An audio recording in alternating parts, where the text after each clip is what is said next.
Zentangle friends. My name is Emmy. I'm a CZT. That means I'm a certified Zentangle teacher. I love teaching and I love that you're here with me today. We are sharing day 13 of November Gratitangles. I am really tickled about this. It's a wonderful journey so far, and of course it will. It will just be. Thank you so much, everybody, for checking in and hitting the hype button and sending super thanks, all of those wonderful things. They all mean a lot. Just saying hi means a lot. Anyway, today we're doing Foundabout, and Foundabout is a really fun tangle. You are going to want to put this in your botanicals and maybe other places too. Here's an example. That's easier to see on the black, I think, that I did a Foundabout. A couple of different ways to do this. This is with something called the Tucker method. This is mirror that we're doing tomorrow, and here is a pattern called zip, XYZ, and we are also doing this, and I couldn't help but just get them all together. So anyway, this is a work in progress. I have more to do. So today's gratitude for me. Joy doesn't have to be expensive. And I know sometimes that's the way we think, especially with the holidays coming, that joy is expensive, but I know that you and I intuitively know it has nothing to do with price. So I'm joyful with you, and I'm glad to be here today with you. Oh yeah, I want to show you. This is another one that I did. It hangs alone. It looks so cool. I think you're just going to love it. So we'll do it a couple of times in a couple of different ways. But the first thing I want to do is start off with a line, and I can go either direction, your choice. Make just a wide, long C up to a point. I'm going to come back here kind of wide though. Point, but back here it ends up to be a little wide. And then I'm going to go the other direction, maybe a third of the way up. It's very forgiving. It does not matter how far up you put this. And then tight from the top point and back wide at the bottom. Again, like I said, it's very forgiving. About third, halfway up again, angling off this direction. And start at the point and end wide down here. So far, so good. Doing this again, starting off about here, angle up. If you need to angle your work, that's not a bad idea. From the point, back down. Either side is fine. It doesn't matter. I think working bigger, especially at first, is a very good idea. I'm going to start to graduate these down in size a little bit. So I'm going off this direction. I'm going to come up and come right back down. I'm getting close to ending this, so this will be up, a little closer, back down. I think maybe I'm thinking I have room for one more up and back down. This is fun already, isn't it? Could it be easier? So the next stroke is we're going to go from here, wide, and end at the point. Watch it first. So we're going to go tight, wide, and back tight again. I'm going to do that on all of these. Tight, wide, and back in tight again. Like I mentioned before, very forgiving. Do it again. Start tight here, wide, and back to the point. Wide and back to the point. And turning your work. Remember, starting here and ending here with wide in the middle. Wide and tight. Again. Wide and tight. And this is easy to extend these little points too if you want. If you feel you need more extension there, that's cool looking, I think. Tight, wide, and tight. Now, step 3. Usually most Zentangle patterns have 2 to 3 steps, as you have noticed. So the first one I'm going to work on is here, and I'm going to go tight, but behind, come back, and end there. Maybe watch a minute. Tight, behind, and end there. I don't have much going on in here, but I'm going to do the same thing. Tight, wide, and tight. That kind of doesn't hardly even work at that spot. It's just too close. That's okay. Okay, this is going to be tight, wide, and back. Isn't this a cool pattern? I just love this pattern. I have a spot for it in my botanicals. I all the time need new patterns for botanicals.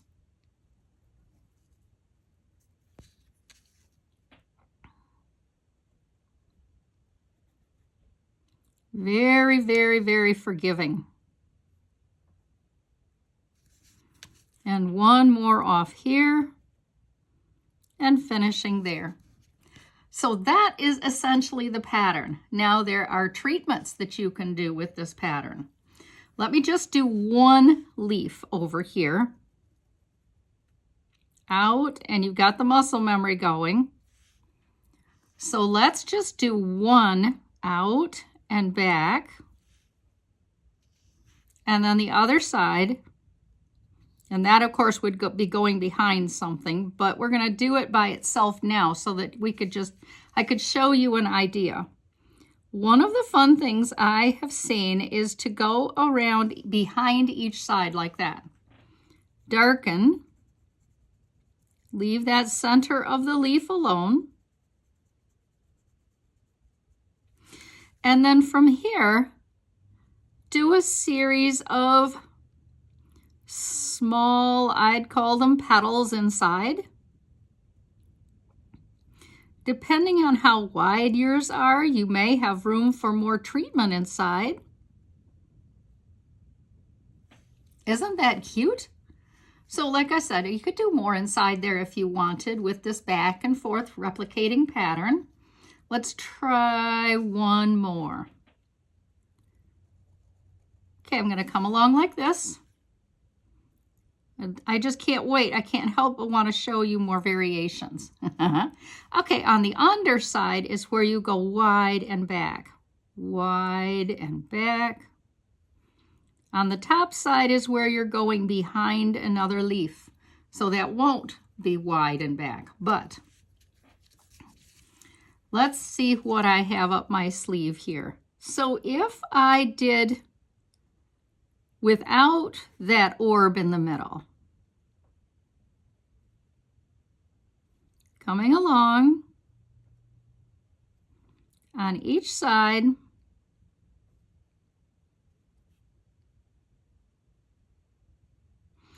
then, and of course you can do variations of the variations, right?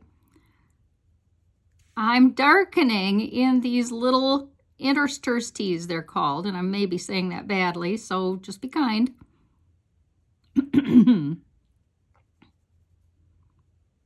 So all I did was darken behind these, and look how that changes the leaf up. Gets a whole new look again.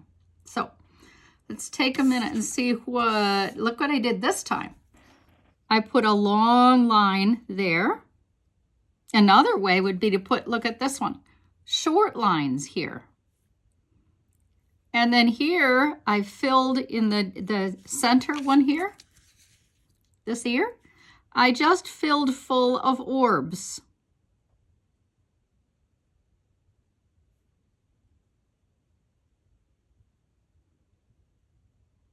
Orbs are very meditational.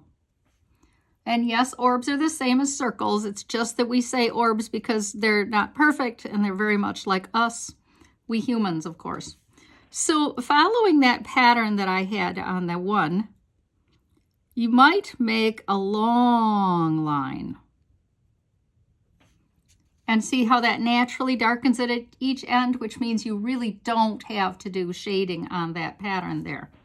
It won't do much good. And if you did other ones here, like other whiskers, then that takes care of that shading too. So let's just say you wanted to, I'm going to leave this one open again. But this time I'm going to put lines up this way.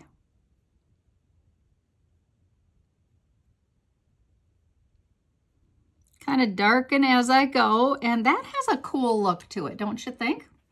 And again, by putting these little whiskers at each end, I don't have to go through there and shade.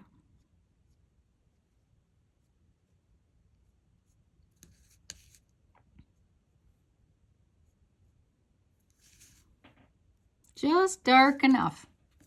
So let's get started on our circles, and I have a medium circle in mind for this very fun pattern.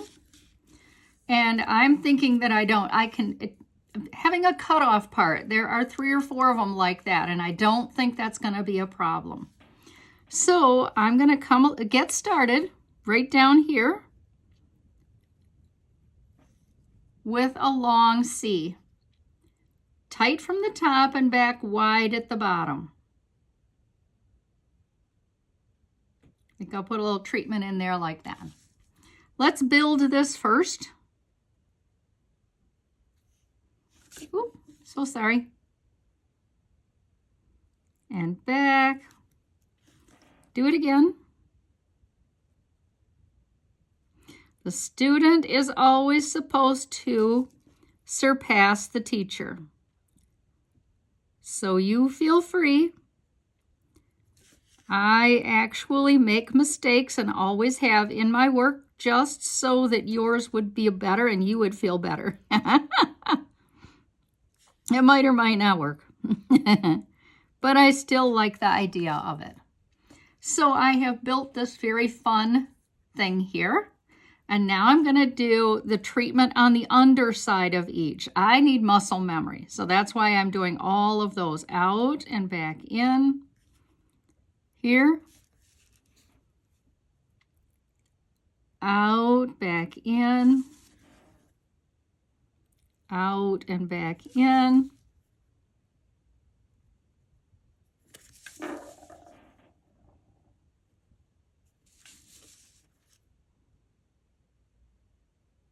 This is a very old Zentangle pattern.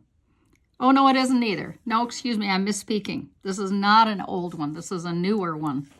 Okay, from the first one, I'm going to have to go lift my pen here. Come under. It's the coolest pod, isn't it? Here, I can't even get tight. So I'm coming right like that. Do this again. I, for some reason, have more room on number 3. Do this again. See, I'm making them a little tiny bit different shape than last time. That's good. In that way, I'm making it my own. And up. Gosh, I think those pods are so cool. So now I'm going to come back and put the whiskers in. That gives me a little time to think. What do I want to do here with each of these pods? Because this is kind of a representation.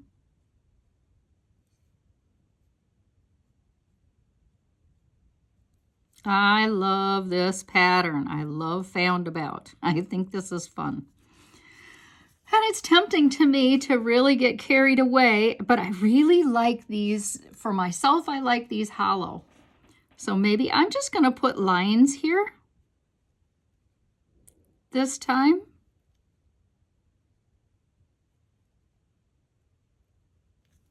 I just think that looks elegant.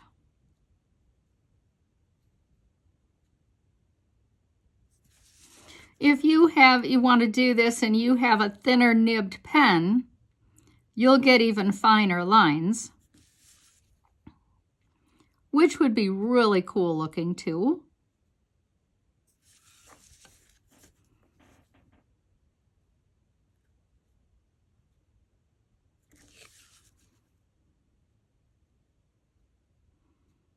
Oh my goodness, I'm getting into my meditation moment here.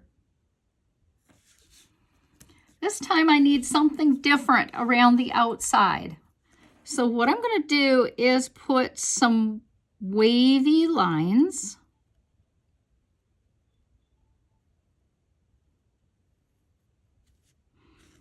I'll start again here.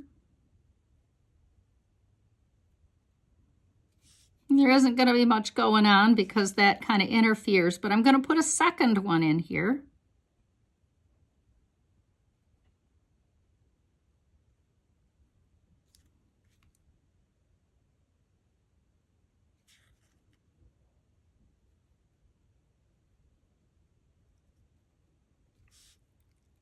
I kind of like the way that looks, but I think I want to add little sticks in here that kind of represent the long sticks I have there.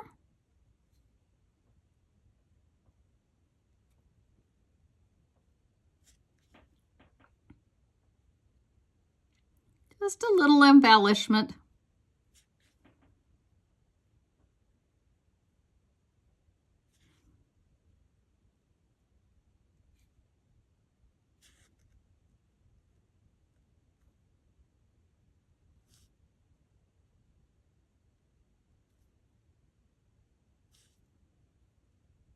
Fun to work together. Let's take a moment and put some shading on this outside. So I'm going to put shading along the outside of the inside, or the inside of the outside. How about that? Kind of trying to work along the edge here as much as I can. The more I push in, the more I'm going to like it, I think.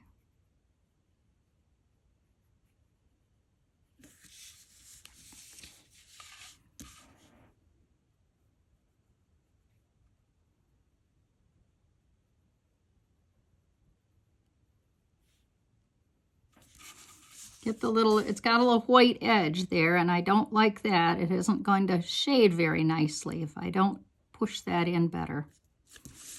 And even over, do you see I'm going over my Foundabout pattern, that fun little seed? There. Now that, whoa, I'm so sorry, everybody. I can't see what I'm doing here. There you go. So sorry.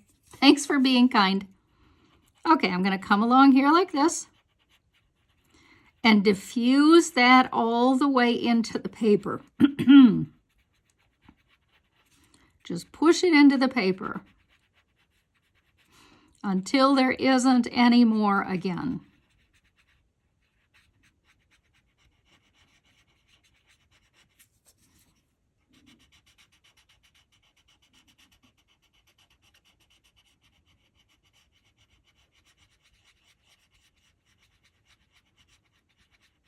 And I want to, this, I don't know if you can see it. It just has a little bit of dark, and I want to diffuse that.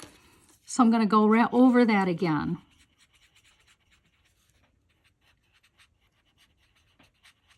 That's it. Isn't it pretty? It's so sweet. Thank you so much for being here. I've enjoyed your company very much, and I will see you tomorrow. Bye.